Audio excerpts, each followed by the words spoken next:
बनवारी रे जीने का सहारा तेरा नाम रे, मुझे दुनिया वालों से क्या काम रे। बनवारी रे जीने का सहारा तेरा नाम रे, मुझे दुनिया वालों से क्या काम रे।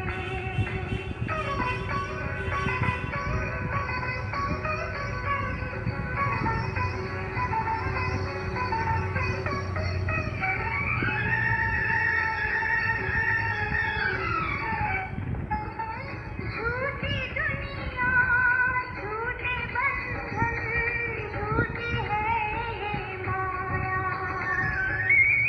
झूठी दुनिया झूठे बंधन, झूठी है ये माया। झूठा साथ का आना जाना, झूठी है ये काया।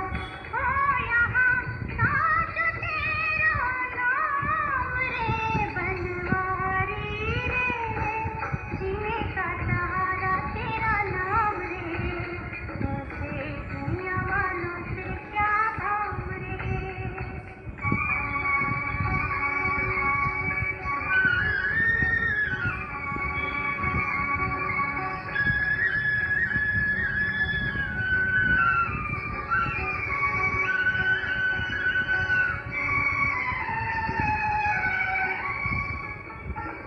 रंग में तेरे रंग गई गिर कर, छोड़ दिया जग सारा। रंग में तेरे रंग गई गिर कर, छोड़ दिया जग सारा। बन गई तेरे प्रेम की जोगन, लेकर मन एक तारा। हो मुझे प्यारा तेरा धाम रे, बनवारी रे जीने का सहारा तेरा नाम रे, मुझे दुनिया वालों से क्या काम रे।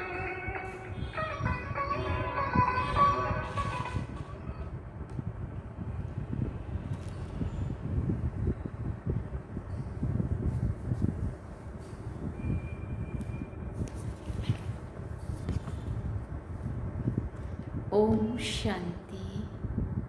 बाबा गुड मॉर्निंग। आज बाबा के 24 अक्टूबर 2023 के महावाक्य हैं और आज तो दशहरा भी है और दशहरे का बाबा ने कहा दशहरा मना क्या, जो राम की रावण पर विजय। दशहरा मना क्या, धर्म की अधर्म पर विजय। दशहरा मना क्या, बुराई की अच्छाई की बुराई पर विजय। जिसका नाम दशहरा, 10 शीश वाले रावण को जब राम ने मार डाला तो उसमें विजय हुई, तो उसका मनाया गया दशहरा। और बाबा ने उसका आध्यात्मिक अर्थ हम बच्चों को बताया। रावण कोई राजा नहीं है, रावण कोई इंसान को नहीं है, परंतु ये हमारी बुराई का प्रतीक है, जो नर और नारी के अंदर आज रावण राज्य कर रहा है, बुराई राज कर रही है, मनुष्य गुलाम हो गया है ना, तो अधीन हो गया है। तो उस बुराई के ऊपर जब हम विजय प्राप्त करते हैं ज्ञान और योग के आधार पर, तो उसका ही नाम दशहरा। तो सही अर्थों में दशहरे का बाबा ने जो समझाया कि बच्चे तुम अभी रावण पर विजय प्राप्त कर रहे हो, तुम्हारे रावण के साथ अभी युद्ध चल रही है, ज्ञान और योग के अस्त्र शस्त्र से तुम रावण पर विजयी बन रहे हो। असल ये उसकी यादगार है जो आज सभी लोग मना रहे हैं। लोग बड़ा सा बुत बना लेंगे, उसको जला देंगे, मार डालेंगे, जला देंगे, दूसरे साल फिर और ऊंचा बड़ा बना लेंगे, ज़ोरदार धमाकेदार, फिर से उसको मार डालेंगे, जला देंगे। बस एक रस्म के आधार पर चल रहे हैं। लेकिन बाबा ने कहा तुम सभी शिव शक्ति पांडव सेना ने असल में रावण पर विजय प्राप्त करी, उसका नाम ही दशहरा डाला गया है ना। तो ऐसे इस दशहरे पर्व की आप सभी को बहुत बहुत बहुत दिल से शुभकामनाएं। जल्दी से जल्दी हम सभी इन बुराइयों पर जीत पा कर के ज्ञान योग में इतना तीव्र पुरुषार्थी बने, इतनी ऊंची स्थिति बना लें जो ये सारी बुराइयां हमें टच ना करने पाए कहीं से भी, है ना। सही अर्थ में तब हम हैप्पी दशहरा कहेंगे, है ना। लेकिन अभी हम सभी पुरुषार्थी हैं और इन बुराइयों पर जीत पा रहे हैं। अवश्य ही हम जल्दी से जल्दी इस रावण को, इन बुराइयों को मार डालेंगे और जला भी डालेंगे, और हम आत्माएं रूपी सज सीताएँ राम के साथ वापस अपने घर चलेंगी। हाँ, उसी का नाम दशहरा, और दशहरे के ठीक 20 दिन बाद दिवाली। तो उसके बाद ही घर घर खुशियाँ होंगी, माना ही अपना सत्युगी, अपना स्वराज्य, अपना जो सत्युगी राज्य है, दैवी राज्य है, उसमें हम देवात्मा के रूप में आएंगी और अपना जो राज्य, उसमें संपूर्ण सुख और शांति, आनंद और प्रेम और खुशी सब कुछ होगा, है ना। घर घर उजियारा होगा, रावण मारा जाएगा और हम सभी आत्माएं, देवात्माएं अपने राज्य में सुख से, शांति से रह पाएंगी। ऐसे दशहरे की आप सभी को बहुत बहुत बहुत दिल से शुभकामनाएं। अभी सुनते हैं आज हम बाबा का इशारा क्या है। बाबा ने सार में कहा, मीठे बच्चे, तुम्हें बड़ा विचित्र उस्ताद मिला है। तुम उसकी श्रीमत पर चलो तो डबल सिरताज देवता बन जाएंगे। बाबा ने प्रश्न पूछा, पढ़ाई में कभी भी थकावट ना आए उसका सहज पुरुषार्थ क्या है। तो बाबा ने उत्तर में कहा, पढ़ाई के बीच में जो कभी निंदा, स्तुति, मान अपमान होता है उसमें स्थिति समान रहे, उसे एक खेल समझो तो कभी थकावट नहीं आएगी। सबसे जास्ती निंदा तो श्री कृष्ण की हुई है, कितने कलंक लगाए हैं। फिर ऐसे श्री कृष्ण को भी पूछते हैं, तो ये गाली मिलना कोई नई बात नहीं है, इसलिए पढ़ाई में थकना नहीं है। थैंक यू बाबा। हाँ, जब हम किसी का भला कर रहे होते हैं और फिर भी लोग अपने को बुराई बोल रहे होते हैं तो कभी कभी थोड़ा अंदर लगने लगता है, और तब बाबा फिर ऐसी बात सुना देता है जिससे अपन एकदम रिलैक्स और खुश हो जाते हैं। थैंक यू बाबा। बाबा ने कहा, जब तक बाप पढ़ा रहे हैं पढ़ते रहना है।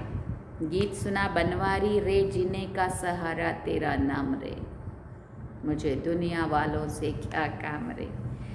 ओम शांति।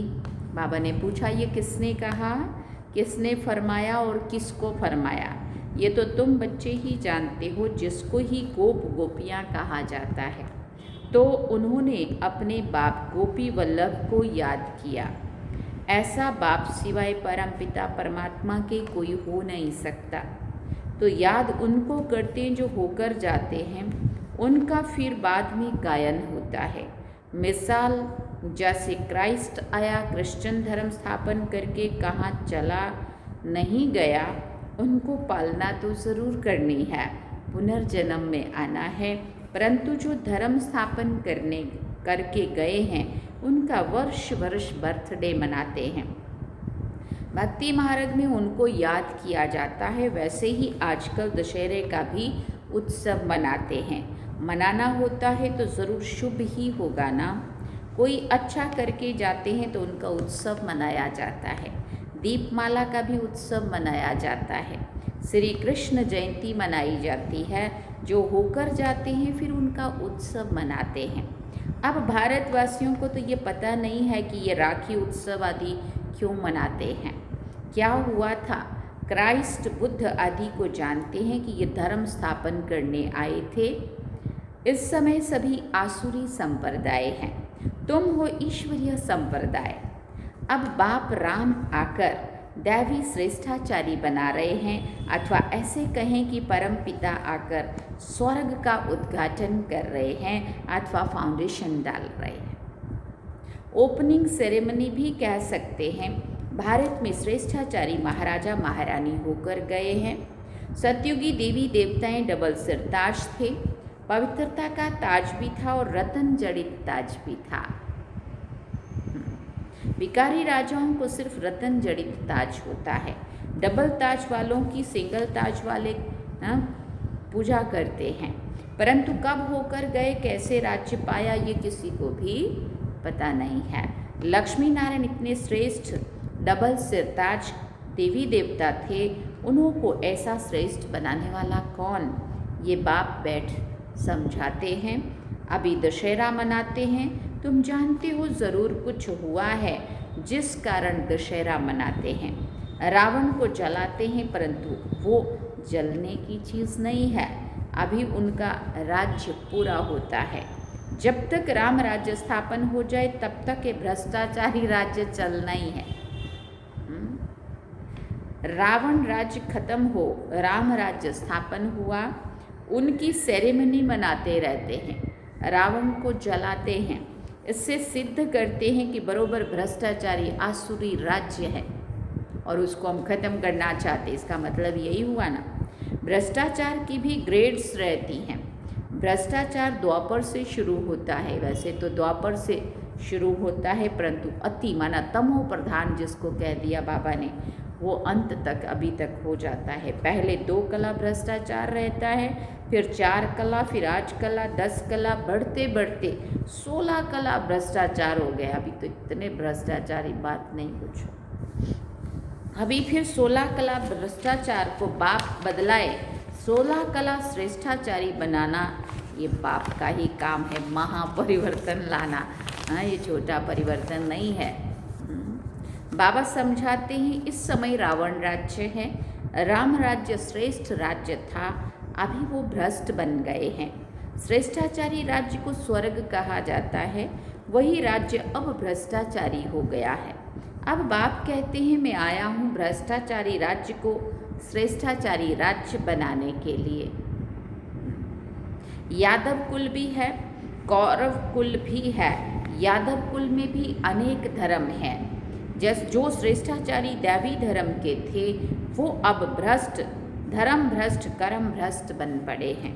फिर बाप श्रेष्ठ कर्म सिखलाते हैं। भक्ति मार्ग में उत्सव मनाते आए हैं।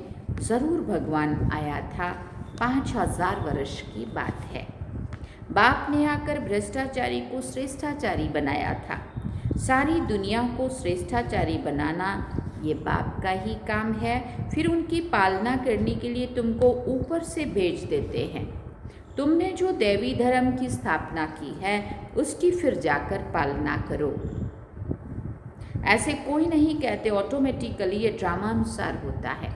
आत्मा में वो संस्कार भर गया होता है, समय होता है, ऑटोमेटिकली आत्मा उतरती है अपना कर्म करने के लिए।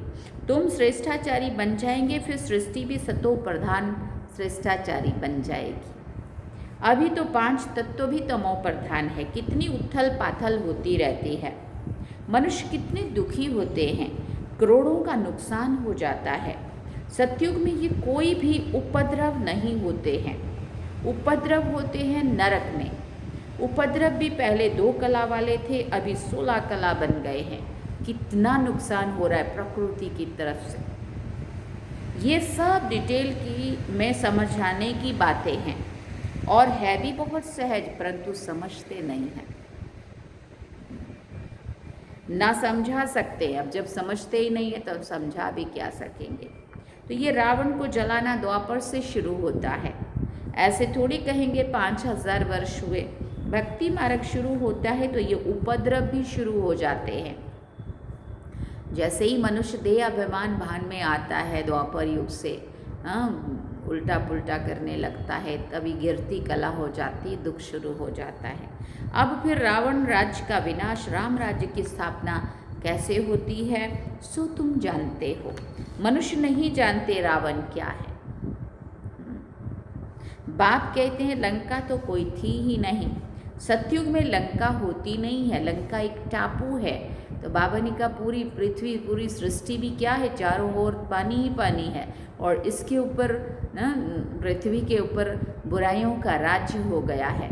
हर एक इंसान के अंदर 5 विकार राज कर रहे हैं। मनुष्य का कुछ चलने ही नहीं दे रहे, है ना। मनुष्य नर चाहत कुछ और भाई और की और, वो सोचता है कि उसको अच्छा करना है लेकिन हो रहा है बुराई, है ना। तो बाबा कहते ये क्या है, रावण राज्य की निशानी। सतयुग में लंका होती नहीं है, बहुत थोड़े मनुष्य होते हैं। जमुना का कंठा होता है, अजमेर में बैकुंठ का मॉडल भी दिखाते हैं, परंतु समझते नहीं हैं। सोने के महल आदि बनाने में वहाँ कोई देर नहीं लगती है, मशीनरी पर झट लगाकर टाइल्स बनाते हैं। तुम बच्चे जानते हो ये जो साइंस है जिससे विनाश होता है, वही फिर तुमको वहाँ काम में आएगी। ये साइंस और रिफाइन होती जाएंगी जो यहाँ नुकसान के लिए यूज़ हो रही है, हाँ, क्योंकि विनाश काले विपरीत बुद्धि, इसलिए विनाश में यूज़ हो रही है। और सतयुग में यही साइंस चलेगी बाबा कहते, और ये फिर अच्छे काम में लगेंगे। अभी ये एरोप्लेन आदि बड़ी खुशी के लिए बनाते हैं, उनसे ही फिर विनाश करेंगे। तो ये एरोप्लेन सुख के लिए भी हैं तो दुख के लिए भी हैं। हाँ, जो घंटों के क्या कितने समय का जो सफ़र वो कुछ घंटों में हो जाता है, सुख के लिए भी बने, परंतु इन्हीं के द्वारा बम भी गिराएंगे और इन्हीं के द्वारा सब दुख भी होगा। अलग काल के लिए सुख है, 100 वर्ष के अंदर ये सब चीज़ें निकली हैं। तो 100 वर्ष के अंदर इतना सब हुआ है।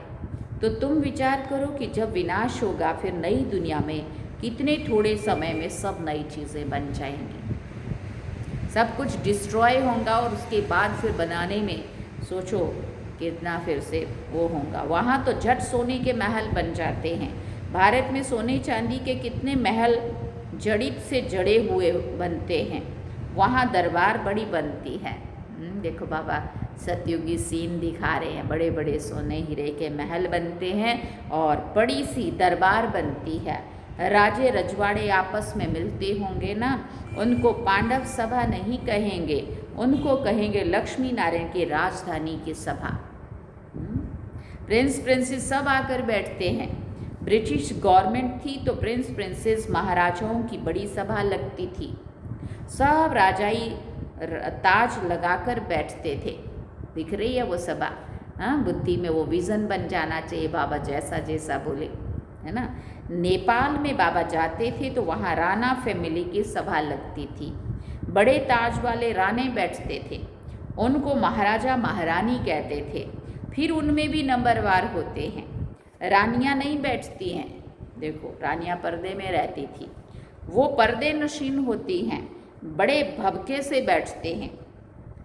हम कहते थे ये तो पांडव राज्य है, वो अपने को कहते भी हैं सूर्यवंशी हैं। यहाँ थे परंतु सिंगल ताज वाले, उनमें उनसे पहले डबल सिर ताज थे।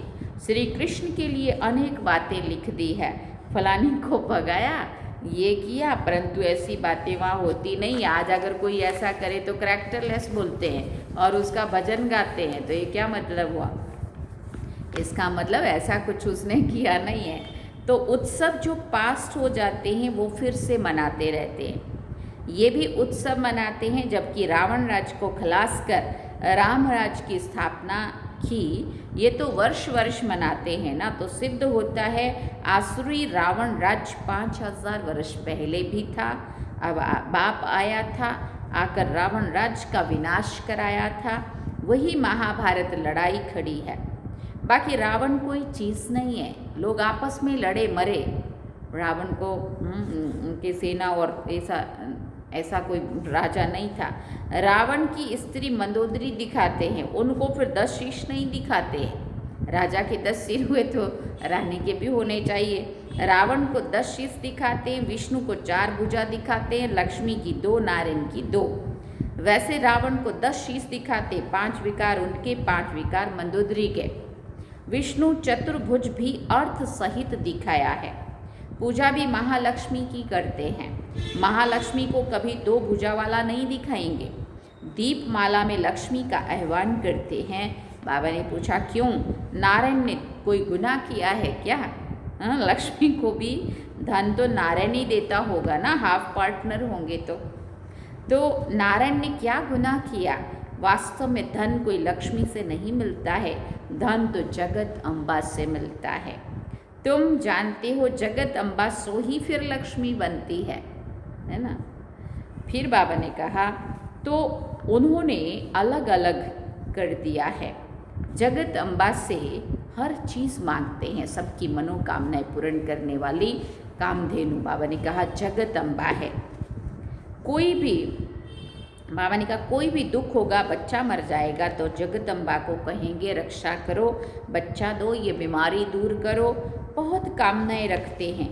लक्ष्मी नारायण के पास एक ही कामना लक्ष्मी के पास एक ही कामना रख कर जाते हैं, धन की। बस अब दिवाली नज़दीक आ रही है, देख रहे कैसे लोग लक्ष्मी पूजन करेंगे। जगत अम्बा सभी कामनाएं पूर्ण करने वाली है। धनवान तो ये बनाती है, इस समय तुम्हारी सब मनोकामनाएं पूर्ण होती है। कोई धन नहीं देते हैं, सिर्फ पढ़ाते हैं, जिससे तुम क्या से क्या बन जाते हो और फिर लक्ष्मी बनती हो तो धनवान बन जाती हो। सारा पुरुषार्थ तो अभी किया, जगदम्बा के द्वारा ज्ञान धन जब सबको मिला बांटा। कितना मम्मा के पास ज्ञान की गहराई थी, तो मम्मा ने अभी जो सभी की मनोकामनाएं पूर्ण करी इस ज्ञान धन के द्वारा, तभी जाकर के हम वहाँ पे स्थूल में भी धनवान बने, ज्ञान गुण शक्तियों से भी स्थूल भी सूक्ष्म भी। ताकत इस समय तुम्हारे में है जो तुम सब कामनाएं पूरी कर सकती हो। जगत अम्बा दान देती है, लक्ष्मी दान थोड़ी देगी, वहाँ दान देते नहीं है, भूख होती ही नहीं है, कंगाल कोई होते ही नहीं है। सतयुग में रावण नहीं होता है, रावण को यहाँ जलाते हैं। दशहरे के बाद फिर दीपमाला मनाते हैं, खुशियाँ मनाते हैं, क्योंकि रावण राज्य विनाश हो, राम राज्य स्थापन होगा तो खुशियाँ होंगी। घर घर में रोशनी हो जाती है, तुम्हारी आत्मा में रोशनी आ जाती है। जो चीज़ संगम पर है वो सतयुग में नहीं होगी। तुम त्रिकालदर्शी हो, वहाँ तुम प्रारब्ध भोगते हो, ये नॉलेज सारी भूल जाते हो। संगम पर है ही स्थापना और विनाश। स्थापना हो गई फिर बस इन सब उत्सवों आदि का तुमको ही ज्ञान है। अज्ञानी मनुष्य तो कुछ भी नहीं समझते हैं, बड़े बखेरे बना देते हैं, है कुछ भी नहीं। तुम प्रैक्टिकल में देख रहे हो, सतयुग में ये बातें नहीं होती हैं। नारद की भी बात शास्त्रों में है, तुमसे भी पूछा जाता है, तुम कहते हो बाबा हम लक्ष्मी नारायण को बरेंगे अथवा नारायण को बरेंगे, तो बाप कहते हैं अपने में देखो कोई विकार तो नहीं है, क्योंकि एकदम शुद्ध सतो प्रधान बनना पड़ेगा ना। अगर क्रोध आदि होगा तो कैसे वर सकेंगे। हाँ, अभी संपूर्ण तो कोई बने नहीं है, परंतु बनना है, इन भूतों को भगाना है, तब ही इतना ऊंच मर्तबा पा सकेंगे। उस्ताद भी बड़ा विचित्र है। बाप तो सर्वगुण संपन्न ज्ञान का सागर, आनंद का सागर है, तो जो आकर बच्चे बनते हैं उनको भी सर्वगुण संपन्न डबल सिरताज देवता बनाते हैं। बरोबर तुम बन रहे हो। देवताओं को दोनों ताज रहते हैं। तुम आए हो बाप से वर्षा लेना है, पढ़ना है, पॉइंट्स तो बहुत निकलती रहती है। अगर पढ़ेंगे नहीं तो औरों को कैसे समझा सकेंगे।